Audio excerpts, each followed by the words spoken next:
स्वागत है आप सभी का अपने चैनल फ्यूचर पॉइंट में। तो दोस्तों आज के इस वीडियो में मैं बताने वाला हूं बिहार बोर्ड मैट्रिक परीक्षा 2026 के लिए सोशल साइंस का ऐसे क्वेश्चन जो बिहार बोर्ड में बार बार पूछे जाते हैं। तो इस वीडियो को शुरू से अंत तक देखिएगा, इस वीडियो को कहीं से स्किप मत कीजिएगा और इस चैनल पर नया है तो चैनल को सब्सक्राइब कीजिएगा और वीडियो को लाइक जरूर कीजिएगा। तो चलिए स्टार्ट करते हैं आज का वीडियो।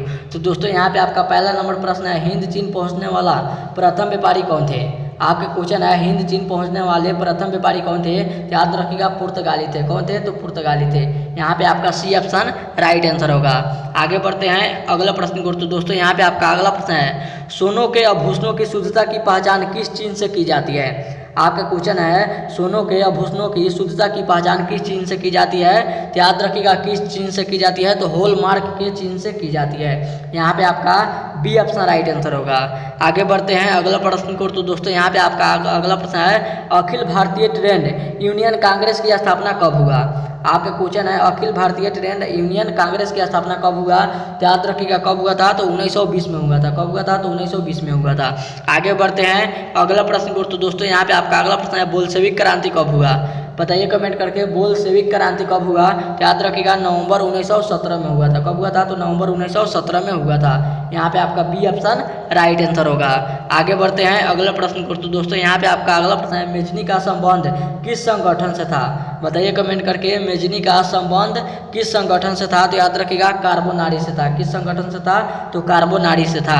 आगे बढ़ते हैं अगला प्रश्न को। तो दोस्तों यहाँ पे आपका अगला प्रश्न है, समाजवादी का बाइबिल किसे कहा जाता है। बताइए कमेंट करके, समाजवादियों का बाइबिल किसे कहा जाता है। तो याद रखिएगा दास कैपिटल को कहा जाता है। किसे कहा जाता है, तो दास कैपिटल को कहा जाता है। यहाँ पे आपका बी ऑप्शन राइट आंसर होगा। आगे बढ़ते हैं अगला प्रश्न को। तो दोस्तों यहाँ पे आपका अगला प्रश्न है, चरक का संबंध किस देश से था। आपका क्वेश्चन है, चरक का संबंध किस देश से था। याद रखिएगा अपने देश भारत से था। किससे था, तो भारत से था। आगे बढ़ते हैं अगला प्रश्न को। तो दोस्तों यहाँ पे आपका अगला प्रश्न है, भारत में आपातकाल की घोषणा कब हुई। आपका क्वेश्चन है, भारत में आपातकाल की घोषणा कब हुई। याद रखिएगा 1975 में हुई। कब हुई, तो 1975 में हुई। यहाँ पे आपका बी ऑप्शन राइट आंसर होगा। आगे बढ़ते हैं अगला प्रश्न को। तो दोस्तों यहाँ पे आपका अगला प्रश्न है, भारत में एक संगठित पूंजी बाजार है। आपका क्वेश्चन है, भारत में एक संगठित पूंजी बाजार है। तो याद रखिएगा वो कौन सा राज्य है, तो मुंबई है। यहाँ पे आपका डी ऑप्शन राइट आंसर होगा। आगे बढ़ते हैं अगला प्रश्न को। तो दोस्तों यहाँ पे आपका अगला प्रश्न है, पंचायती राज कितने स्तरीय होता है। आपका क्वेश्चन है, पंचायती राज कितने स्तरीय होता है। तो याद रखिएगा कितने होते हैं, तो 3 होते हैं। यहाँ पे आपका बी ऑप्शन राइट आंसर होगा। चलिए अगला प्रश्न को चलते हैं। तो दोस्तों यहाँ पे आपका अगला प्रश्न है, भारत का सबसे लंबा बांध कौन सा है। आपका क्वेश्चन है, भारत का सबसे लंबा बांध कौन सा है। तो याद रखिएगा हीराकुंड बांध है। कौन सा बांध है, तो हीराकुंड बांध है। यहाँ पे आपका बी ऑप्शन राइट आंसर होगा। आगे बढ़ते हैं अगला प्रश्न को। तो दोस्तों यहाँ पे आपका अगला प्रश्न है, भारत में लोकतंत्र के कितने अंग है। आपका क्वेश्चन है, भारत में लोकतंत्र के कितने अंग है। तो याद रखिएगा 3 अंग है। कितने अंग है, तो 3 अंग है। यहाँ पे आपका बी ऑप्शन राइट आंसर होगा। चलिए चलते हैं अगला प्रश्न को। तो दोस्तों यहाँ पे आपका अगला प्रश्न है, नरेगा बनाई गई है। बताइए कमेंट करके, नरेगा बनाई गई है। याद रखिएगा ग्रामीण क्षेत्रों के लिए बनाई गई है। यहाँ पे आपका सी ऑप्शन राइट आंसर होगा। आगे बढ़ते हैं अगला प्रश्न को। तो दोस्तों यहाँ पे आपका अगला प्रश्न है, गांधी जी ने भारत में पहला सत्याग्रह कहाँ किए। आपके क्वेश्चन है, गांधी जी ने भारत में पहला सत्याग्रह कहाँ किए। याद रखिएगा चंपारण में किए थे। कहाँ पे किए थे, तो चंपारण में किए थे। आगे बढ़ते हैं अगला प्रश्न को। तो दोस्तों यहाँ पे आपका अगला प्रश्न है, अरेबिक किस फसल का उत्तम किस्म है। आपके क्वेश्चन है, अरेबिक किस फसल का उत्तम किस्म है। तो याद रखिएगा किस फसल का है, तो कहवा का है। किसका है, तो कहवा का है। यहाँ पे आपका सी ऑप्शन राइट आंसर होगा।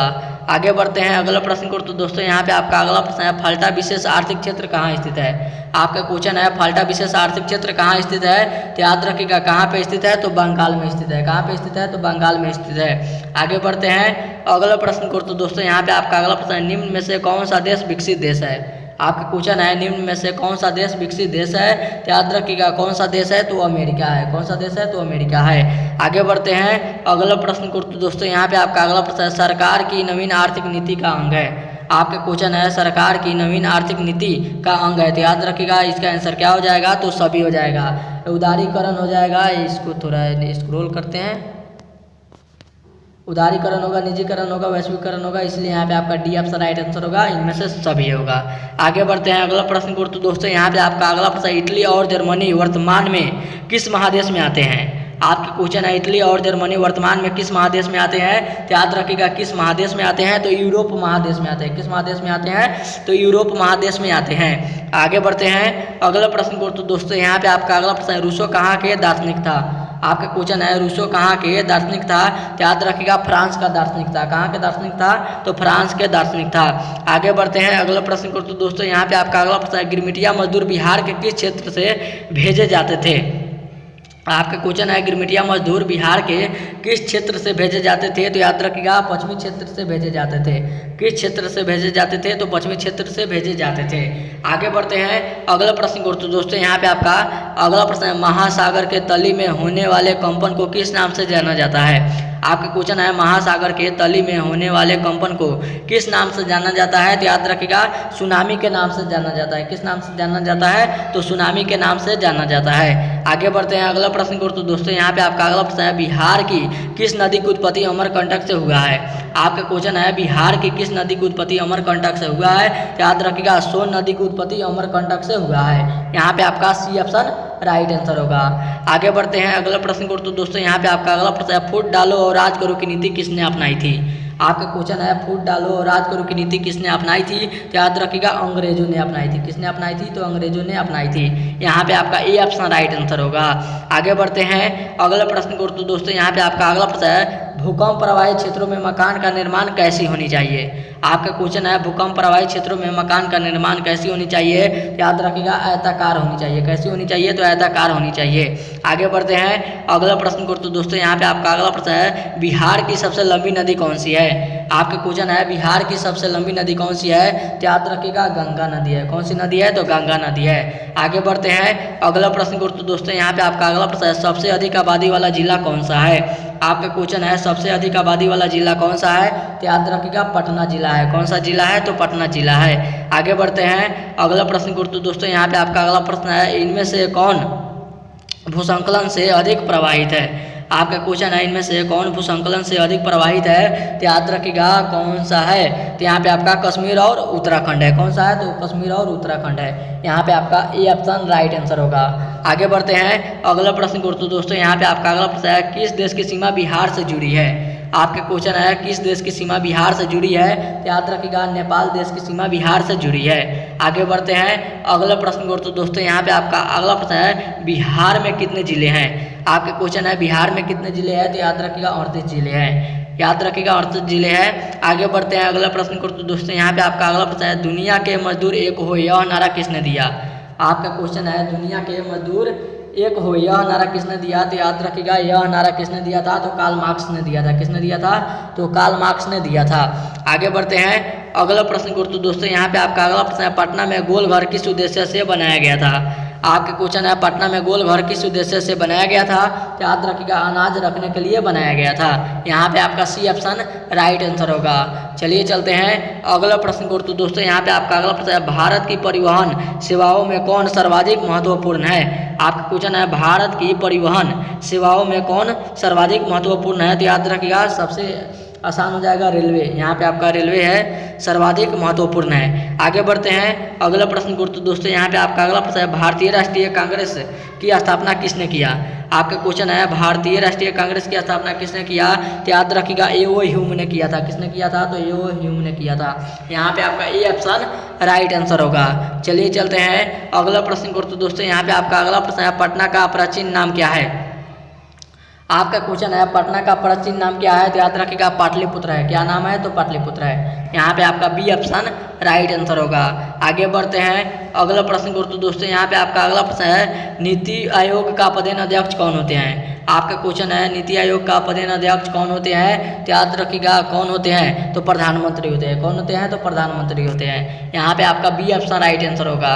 आगे बढ़ते हैं अगला प्रश्न को। तो दोस्तों यहाँ पे आपका अगला प्रश्न है, लिच्छवी गणतंत्र किस राज्य में अवस्थित है? आपका क्वेश्चन है लिच्छवी गणतंत्र किस राज्य में अवस्थित है? याद रखिएगा किस राज्य में अवस्थित है? तो बिहार राज्य में अवस्थित है। किस राज्य में अवस्थित है? तो बिहार राज्य में अवस्थित है। आगे बढ़ते हैं अगला प्रश्न को। तो दोस्तों यहाँ पे आपका अगला प्रश्न है, भूकंप का जन्म किस स्थान पर होता है, उसे क्या कहते हैं? आपके क्वेश्चन है भूकंप का जन्म जिस स्थान पर होता है उसे क्या कहते हैं, तो याद रखिएगा उसे क्या कहते हैं, तो भूकंप केंद्र कहते हैं। क्या कहते हैं, तो भूकंप केंद्र कहते हैं। आगे बढ़ते हैं अगला प्रश्न को। तो दोस्तों यहाँ पे आपका अगला प्रश्न है हचिउर विधि का प्रतिपादक कौन है।